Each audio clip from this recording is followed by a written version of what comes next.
Hello, this is Mr. Kraus, and I'm going to be talking about topic number 1, the conservative order, covering Spielvogel, pages 579 to 588.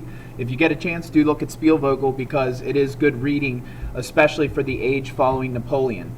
This topic covers Metternich, Jose de San Martin, Great Britain's Tories, and autocracy of the czars. I do thank Rachel Kelly for this presentation that I'm using for the background while I discuss the different topics. So, what is the conservative order of the 1800s? Basically, it's Europe trying to go back to the way that it was after Napoleon's final defeat in Waterloo.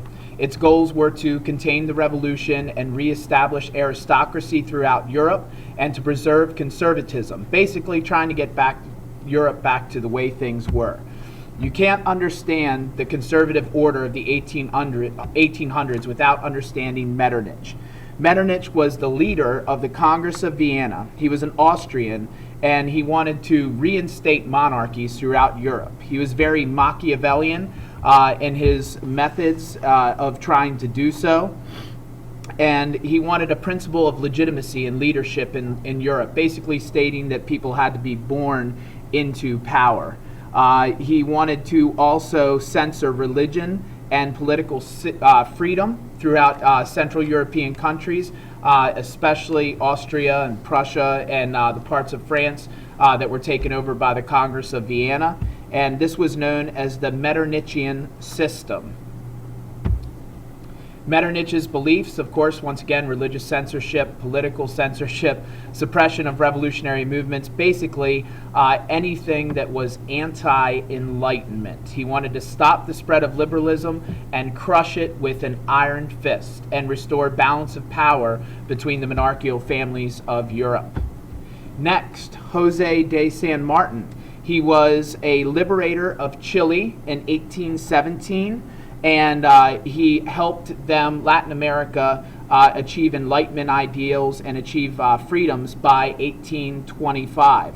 So basically, most of Latin America was under Spanish control still in the 1800s, and various revolutions helped the locals, most of which were now known as mestiços.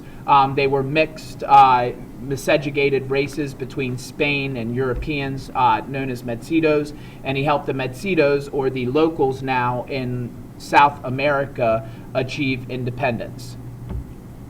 Great Britain's Tories. There were two political parties in Great Britain following the Glorious Revolution and the institution of William and Mary and the monarchy, the constitutional monarchy, liberal monarchy of Great Britain, and the parties were the Tories and the Whigs.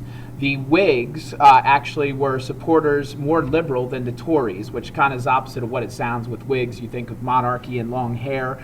But the Whigs were liberal and supporters of Parliament, where the Tories were supporters of the king, and they were conservatives who did not want to see much political change. That is basically the bottom line for Great Britain's Tories. They were a conservative order that dominated Great Britain. And they basically stopped universal suffrage in Great Britain through the middle part of the 1800s. It would take Great Britain until 1875 to pass universal male suffrage.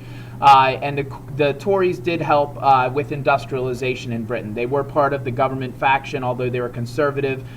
They did help in terms of industrializing parts of Britain. And finally, the autocracy of the czars. The czars leading up to Russia's final czar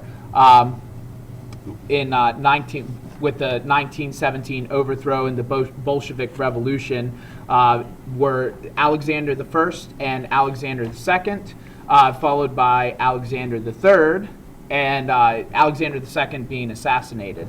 The autocracy of the czars, they still ruled through divine right in Russia, meaning that God appointed them as rulers.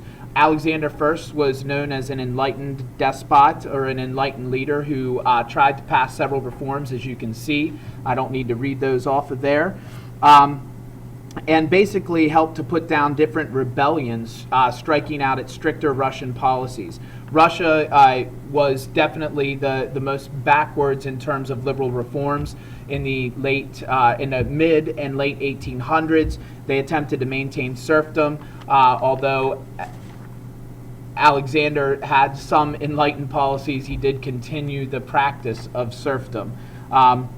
Alexander II, who was Nicholas I originally and then was renamed Alexander II when he became Tsar, was assassinated, and he was followed by Alexander III, who returned Russia back to the same absolutist czarist policies of previous czars. And then finally, I'm blanking here on the assassination of Tsar Nicholas. Finally, Tsar Nicholas was the last Tsar of Russia who was assassinated, and we'll talk about that in the unit on the Russian Revolution. So I hope you've enjoyed topic number 1, conservative order. Please feel free to look at Spielvogel, but Metternich, Machiavellian, taking Europe back to the way that it was after Napoleon. Jose de San Martin, liberating Chile first and then different parts of South America from Spain. By 1825, Great Britain's Tories were supporters of the monarch and the conservative order, and the autocracies of the Tsar, Russia basically continuing to be backwards. Thank you, and have a good day.